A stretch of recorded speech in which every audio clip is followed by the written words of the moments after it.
सभी डीएलएड साथियों को नमस्कार। आप सभी का स्वागत है मेरे चैनल पर। और फ्रेंड्स, आज के इस वीडियो में डिस्कस करने वाले हैं UP DElEd second semester subject English. जी हाँ फ्रेंड्स, आप सभी को सबसे पहले हम ये इन्फॉर्मेशन शेयर कर दें, इस क्लास की जो टाइमिंग होती है रात के 9 बजे होती है।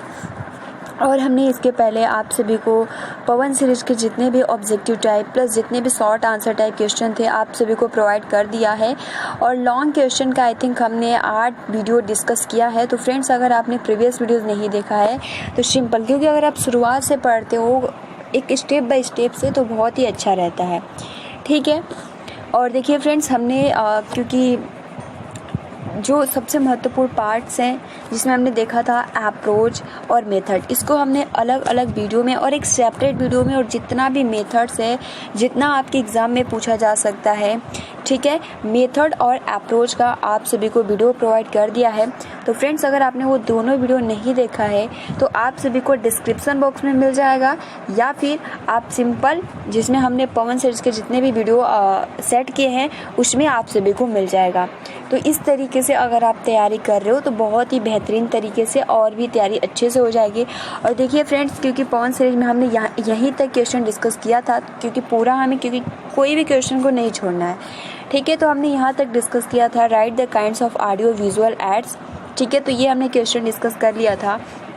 और हम आज जानेंगे कि बाइलिंगुअल अप्रोच क्या है। हमने बाइलिंगुअल अप्रोच में भी पूरा मतलब जितने भी मेथड्स है अप्रोच है पूरा डिस्कस कर लिया है, बट इसमें है तो चलिए स्टार्ट करते हैं। वीडियो को लाइक कर दे आप सभी और जल्दी से शेयर कर दीजिए ताकि जितने भी फ्रेंड्स है वो जुड़ सके। तो फ्रेंड, जैसे पहले आप ये प्रश्न देख सकते हो, बहुत ही अच्छे से हमने डिस्कस किया था। Right on bilingual approach explain it's characteristics.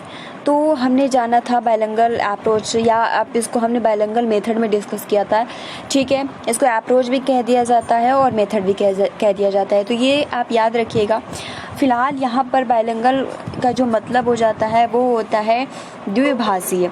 ठीक है। हमने जाना था कि इसके जो खोज करता है वो कौन है, तो सीजे डॉटसन है। बाइलिंगुअल मेथड के इन्वेंटर कौन है, तो सीजे डॉटसन है। हमने ये भी जाना था कि इसमें method in which 2 language are used. I hope कि आपको याद होगा, तो आप बहुत ही आसानी के साथ आंसर कर सकते हो। हमने पॉइंट टू पॉइंट बताया था।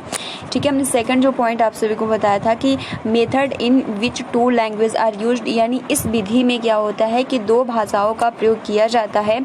एंड हमने ये जाना था combination of direct method and grammar translation method, यानी जो आपका यह अप्रोच होता है, यानी जो बाइलिंगुअल अप्रोच या मेथड होता है, ये क्या होता है, डायरेक्ट मेथड और ग्रामर ट्रांसलेशन मेथड का बीच का कॉम्बिनेशन, यानी उसका जगह होता है। हमने ये भी जाना था कि इसमें केवल और केवल डिफिकल्ट वर्ड्स का ही क्या किया जाता है, ट्रांसलेट किया जाता है। एंड इसकी जो यूनिट्स होती है, यानी हमने देखा था the unit of the bilingual method का जो यूनिट होता है वो सेंटेंस होता है।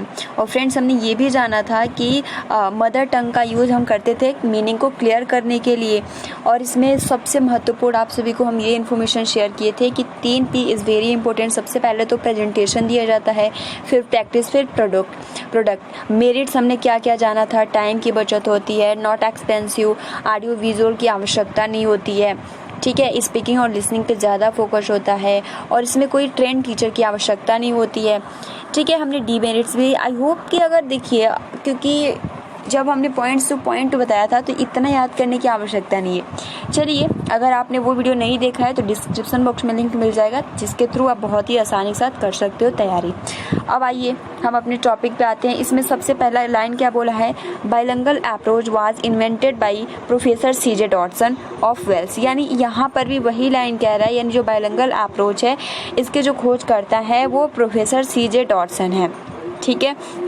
उसके बाद देखो, it is a Midway approach between the grammar translation method and the direct method. जैसे कि हमने आप सभी को बताया कि ये क्या है, जो कि ग्रामर ट्रांसलेशन मेथड और जो आपका डायरेक्ट मेथड है, बीच का क्या होता है, कॉम्बिनेशन होता है, या आप कह सकते हो बीच का भाग होता है। This method believes that while learning the mother tongue the child has already established the concept of so many object and thing in is the mind. यानी यहाँ पे कहा जा रहा है कि यह जो विधि किस पे विश्वास करता है, तो मदर टंग, क्योंकि जो बच्चा होता है शुरू से ही अपने मदर टंग में सीखता है, तो हम क्या करते हैं, उसी प्रकार का स्थिति बनाने का प्रयास करते हैं कि जो वो सेकंड जो टारगेट लैंग्वेज सीख रहा है, जिस तरीके से मदर टंग में वो बहुत ही आसानी से सीखता है, उसी तरीके से हम मदर टंग का यूज़ भी इसमें हम कर सकते हैं।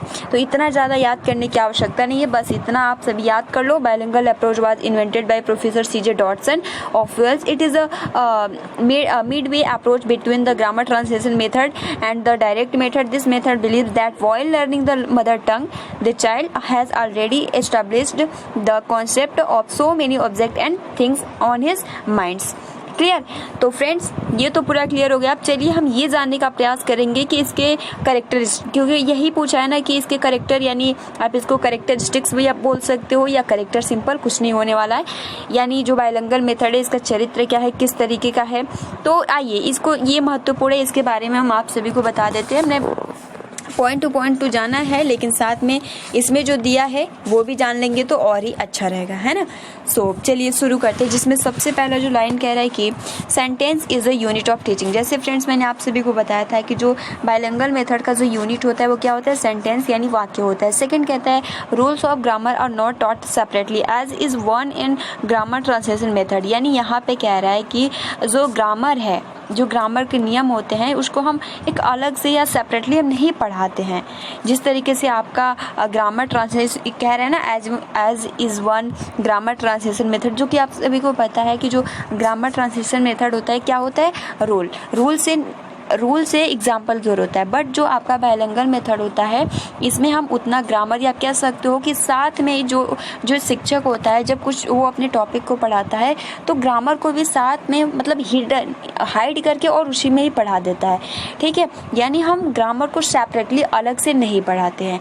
क्लियर? उसके बाद देखिए थर्ड पॉइंट कहता है mother tongue equivalent of English words are told to the class. यानी यहाँ पे कह रहा है कि अंग्रेजी शब्दों को हम मातृभाषा में भी बताया जाता है। जस्ट मैंने अभी बताया कि जो बाइलिंगुअल मेथड होता है, किसी भी वर्ड को अगर उसको जो मीनिंग है, अर्थ है, वो क्लियर नहीं हो रहा है तो हम मातृभाषा का यूज कर सकते हैं मीनिंग को क्लियर करने के लिए। The word by word translation is not done by the teacher. यानी यहाँ पे कहा जा रहा है कि क्योंकि जो ग्रामर ट्रांसलेशन मेथड होता है उसमें हम वर्ड बाय वर्ड जितने भी, जैसे कि हमने आप सभी को फॉर एग्जाम्पल जैसे यहाँ पे अगर आप देख सकते हो कि क्या है द वर्ड बाय वर्ड, तो ग्रामर ट्रांसलेशन में क्या होता है कि हर एक वर्ड का ट्रांसलेट किया जाता है। वर्ड का मतलब क्या होता है, बाय का मतलब क्या होता है। तो मतलब इसमें ये नहीं, जो डिफिकल्ट वर्ड्स होते हैं इसमें यही बताया जाता है the word by word translation is not done by the teacher.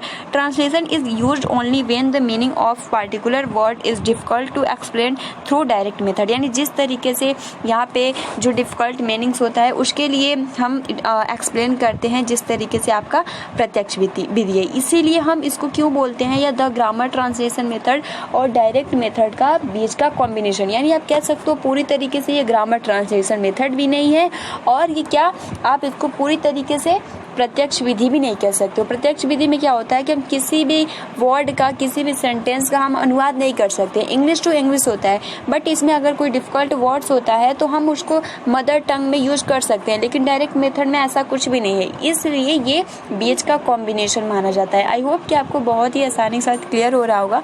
ठीक है, उसके बाद अगर हम बात करें यहाँ पे इतना ही अगर आप याद करते हो तो बहुत ज़्यादा है। ठीक है, अब देखिए फ्रेंड्स यहाँ पे वही बात कह रहा है the mother tongue is used only at the initial stage. यानी जब कुछ ऐसा स्टेज आता है तभी हम मदर टंग का यूज़ करते हैं।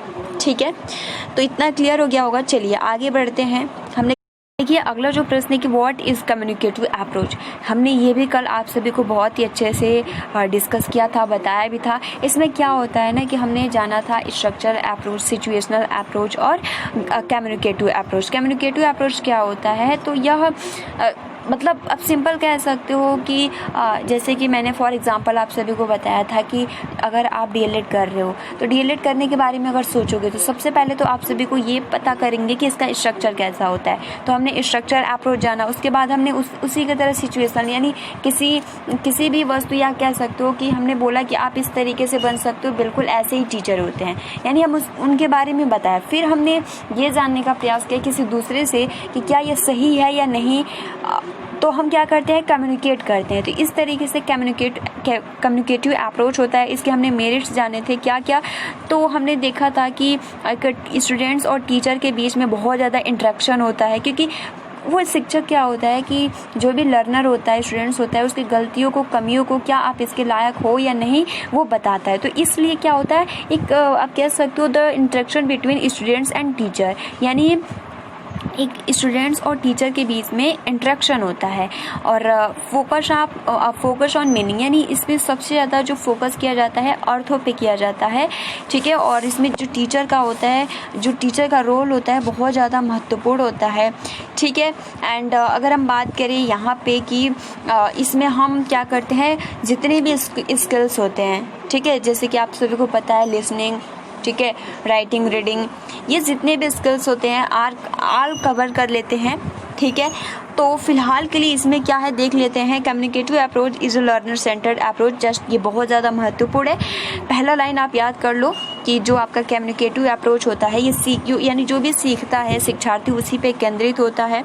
And in this approach everything from fluency of saying something, accuracy and appropriateness and are equally important, यानी यहाँ पे पूरा आप कह सकते हो कि जैसे कि एक स्टूडेंट्स और शिक्षक के बीच में हमने क्यों बोला कि इंटरेक्शन होता है, यानी एक जो स्टूडेंट्स होता है उसको कहने की पूरी आज़ादी होती है कि उसमें जो भी अगर उसको क्या सही और क्या गलत, उसको सटीकता जानने के लिए आप किसी से भी कुछ भी पूछ सकते हो, ठीक है। तो ये पूरा क्लियर हो गया व्हाट इज़ कम्युनिकेटिव अप्रोच। जितना हमने कल आप सभी को बताया उतना ही अगर आप याद करते हो तो बहुत ज़्यादा है, इसमें थोड़ा टफ। अब देखिए फ्रेंड्स, अगला जो आपका प्रश्न है, deduce the principles of situational approach. Situational approach हमने बहुत ही अच्छे से जाना था, यानी फॉर एग्जांपल अगर हम आप सभी को बहुत ही आसान लैंग्वेज में कहें सिचुएशनल अप्रोच क्या होता है, जैसे कि यहाँ पर एक शिक्षक है, ठीक है, यहाँ पर एक शिक्षक है और यहाँ पर स्टूडेंट्स हैं। तो यहाँ पे ये क्या पढ़ा रहा है, क्रिकेट मैच के बारे में पढ़ा रहा है। अब क्रिकेट यानी क्रिकेट के बारे में पढ़ा रहा है, तो इसमें क्या होगा कि उसमें जो भी ऑब्जेक्ट की आवश्यकता पड़ती है, फॉर एग्जांपल बैट की आवश्यकता पड़ती है सबसे पहले, उसके बाद बॉल, स्टंप, ये इन सब की आवश्यकता पड़ती है। तो अगर वो क्या करता है कि अगर क्रिकेट मैच के बारे में बताता है तो वो क्या करेगा कि इस स्टूडेंट्स को बहुत ही अच्छे से प्रभावी ढंग से पढ़ाने के लिए वो क्या करेगा कि उसके पास जो भी वाइट बोर्ड रहेगा या अगर उसके पास ऑब्जेक्ट रहेगा तो वो क्या करेगा कि वाइट बोर्ड पे उसी प्रकार से बैट बनाएगा, उसी प्रकार से बॉल बनाएगा, उसी प्रकार से स्टंप बनाएगा, ठीक है। यानी वो जो शिक्षक होता है उसी टाइम उसको क्या करेगा, अज्यूम करेगा, उसको दिखाएगा। जब अज्यूम करेगा तो जो स्टूडेंट्स होगा उसके बारे में, बैट के बारे में, बॉल के बारे में, जो स्टंप है उसके बारे में, या आप कह सकते हो क्रिकेट के बारे में जानने के लिए बहुत ज़्यादा एक्साइट होगा, ठीक है। तो इसको हम क्या करते हैं कि जो शिक्षक होता है वो किसी भी चीज़ को क्या करते हैं, अज्यूम करता है, स्टूडेंट्स को दिखाता है ताकि जो स्टूडेंट्स हैं उस शिक्षक से प्रेरित हो सके और सीखने के लिए और ज़्यादा एक्साइट यानी उत्तेजित हो। तो इस तरीके से आप सभी को बहुत ही आसानी के साथ समझ में आ गया होगा सिचुएशनल अप्रोच क्या होता है, यानी जो कुछ भी टॉपिक पढ़ाया जा रहा है उसी तरीके से सिचुएशनल क्रिएट करना। या आपने देखा भी होगा कि जैसे हम आम बोलचाल भाषा में बोलते हैं कि ऐसा ही सिचुएशन आ गया था कि हम कुछ कर नहीं पाए, यानी वैसी स्थिति आ गई जिसके कारण से हम कुछ कर नहीं पाए। यानी आप कह सकते हो कि उसमें जो सिचुएशन होता है उसमें हम बिल्कुल क्या होते हैं, उसी में हम जो सिचुएशन होता है हम वैसा ही वर्क करते हैं। सिंपल आप सभी को समझ में आ गया होगा। तो फिलहाल यहाँ पे क्या कह रहा है कि the situation may be real और कॉन्ट्राइट, यानी यहाँ पे जो सबसे पहला लाइन कह रहा है कि इसकी स्थिति वास्तविक यानी रियल और कॉन्ट्रोवर्ट मतलब होता है काल्पनिक भी हो सकती है, क्योंकि हमने अभी जस्ट बताया कि वो उसी प्रकार से कह सकते हो कल्पना करके बनाएगा, दिखाएगा, ठीक है। उसके बाद सेकंड कह रहा है once the bond is established between the expression and the situation it becomes a part of automatic habit. बहुत ज़्यादा महत्वपूर्ण कह रहा है, यानी जो सिचुएशन है यह एक वास्तविक या आप कह सकते हो काल्पनिक हो सकती है। इसमें एक अभिव्यक्ति, ठीक है, अभिव्यक्ति और स्थिति के बीच में क्या करता है, सामंजस्य स्थापित करता है या स्थापित किया जाता है। और जो भी हैबिट है उसमें ऑटोमेटिक क्या होता है, उसमें चेंजेस आने लगते हैं। यानी जैसी स्थिति रहेगी वैसे ही आपके हैबिट में परिवर्तन होगा, जैसे अभी जस्ट मैंने बताया। उसके बाद सेकेंड पॉइंट्स क्या कहता है, situation make the teaching learning process exciting and interesting. बहुत ज़्यादा, बहुत ही अच्छा लाइन ये बोला है। जो सिचुएशनल अप्रोच का जो सिद्धांत है ना, ये लाइन जो है मुझे बहुत अच्छा लगता है, जब कहता है कि situation make the teaching learning process exciting and interesting. क्योंकि आप सभी को पता है कि जब कोई भी क्लासरूम बहुत ज़्यादा एक्साइटिंग कब होता है, इंटरेस्टिंग कब होता है, आप सभी को पता है कि जब बहुत ही अच्छा, जैसे कि फॉर एग्जांपल अगर आपके सामने कोई मूवी लग जाए या आपको सीरियल या क्रिकेट मैच ही क्यों नहीं होगा, तो आप बहुत ज़्यादा एक्साइट होते हो, इंटरेस्ट लेते हो कि हाँ मुझे देखना है।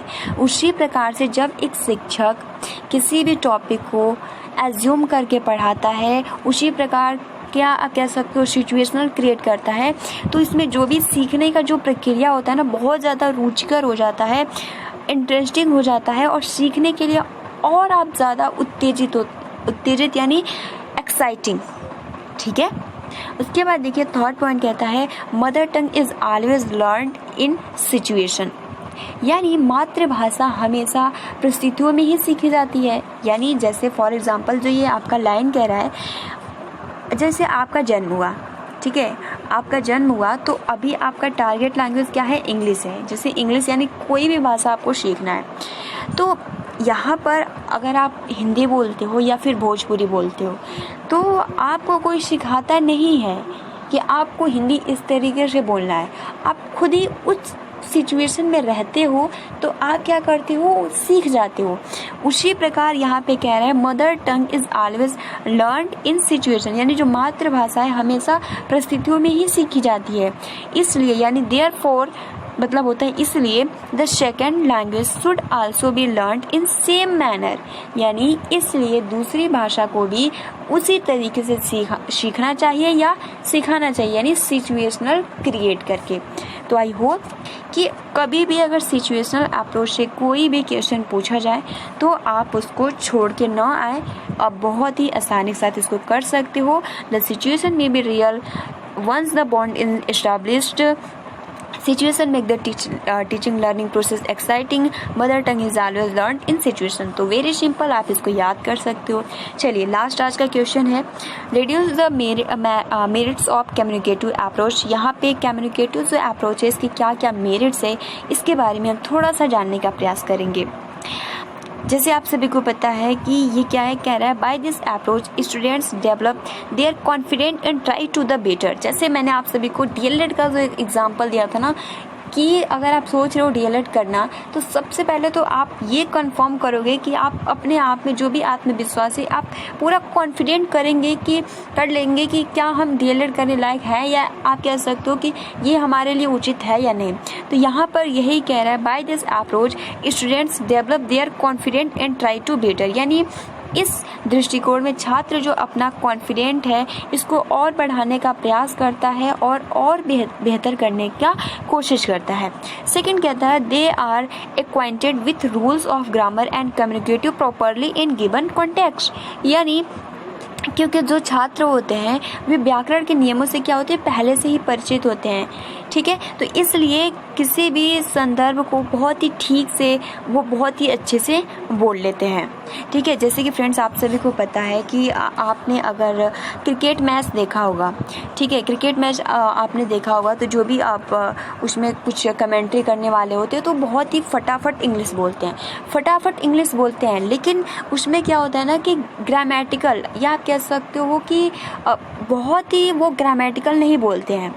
लेकिन अगर हम कहें कि आप इंग्लिश बोलो, जो स्लो इंग्लिश बोलते हैं वो शुद्ध तो बोलते हैं लेकिन बहुत ही स्लो बोलते हैं, लेकिन जो फटाफट इंग्लिश बोलते हैं वो ग्रामर का ध्यान नहीं देते हैं। तो ये ध्यान देने वाली बात है। ठीक है, थर्ड पॉइंट कहता है कि students get more language practice because nobody feels inhabit by grammatical rules and definitions. यानी जो थर्ड पॉइंट कहता है कि छात्रों को अधिक अभ्यास मिलता है, क्योंकि कोई भी व्याकरण के नियमों और परिभाषाओं से बाधित नहीं होता है, क्योंकि वो पहले ही व्याकरण के बारे में सब कुछ जो भी नियम है उसे क्या है पता होता है। It generates interest among them and they learn to work in a team. यानी यह उनके बीच में कह सकते हो रुचि उत्पन्न करता है और वे एक टीम में काम करने के लिए बहुत ही अच्छा, मतलब आप कह सकते हो एक टीम में काम करने के लिए हमेशा उत्साहित रहते हैं। Last they improve their pronunciation, यानी वे अपने उच्चारण को जो भी है उसमें सुधार लाते हैं।